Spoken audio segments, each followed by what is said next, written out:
तुम्ही कितीही shampoo, hair mask आणि हेअर ऑइल वापरलं तरी तुमचे केस सुधारत नाहीये. याचं कारण एकच, तुम्हाला माहितीच नाहीये की तुमचा हेअर टाइप कुठला आहे.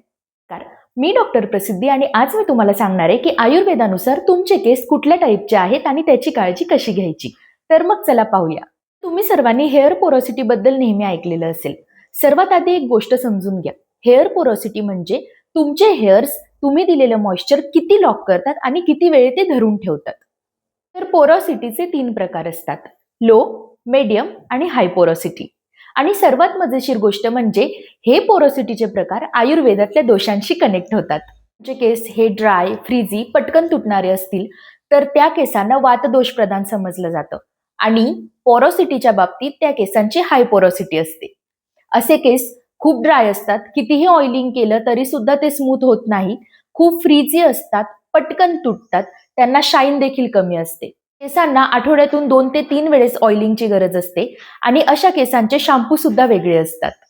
तुमचे केस थिन आहेत, पातळ आहेत, हेअरफॉल जास्त आहेत किंवा लवकर पांढरे होत आहेत, अशा केसांची शाईन सुद्धा जर कमी आहे, तर तुम्ही पित्तदोष प्रधान असलेल्या केसांमध्ये मोडू शकतात.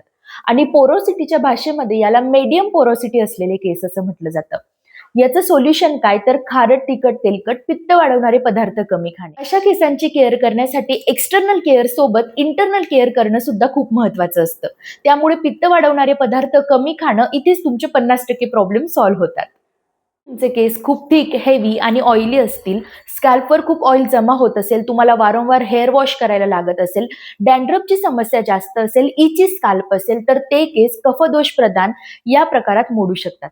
आणि पोरोसिटीमध्ये म्हणायचं झालं तर यांची लो पोरोसिटी असते.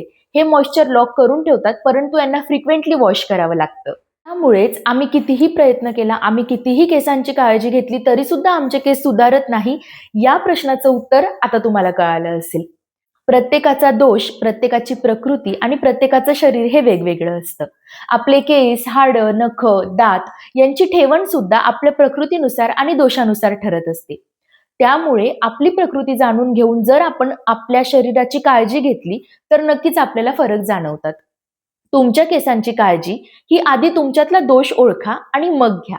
तुम्ही हेअर ऑइलिंग करतात, जेव्हा तुम्ही कुठलेही शॅम्पू वापरतात, कंडिशनर, हेअर मास्क वापरतात, तेव्हा आधी हे जाणून घ्या की तुमचे केस कुठल्या प्रकारचे आहेत, तुमच्या केसांची पोरोसिटी कशी आहे आणि त्यानुसारच मग तुमचं एक प्रॉपर हेअर केअर रुटीन ठरवा. केसांना ऑइलिंग करताना आपण हे स्कॅल्पला ऑइलिंग केलं पाहिजे, केसांना नाही. स्कॅल्पला ऑइलिंग करण्यासाठी कुठलंही तेल वापरू नका. प्रॉपर मेडिसिनल यूज असलेलं, हर्ब्सने बनवलेलं हर्बल आयुर्वेदिक तेलाचा वापर करा. कमेंट करा तुमचा हेअर टाइप आणि मी तुम्हाला सांगेल त्या हेअर टाइपसाठी परफेक्ट असलेलं हेअर रुटीन. आवडलेला असेल तर प्लीज सबस्क्राईब करा, लाईक करा आणि शेअर करा. तोपर्यंत स्टे हायड्रेटेड. Bye bye.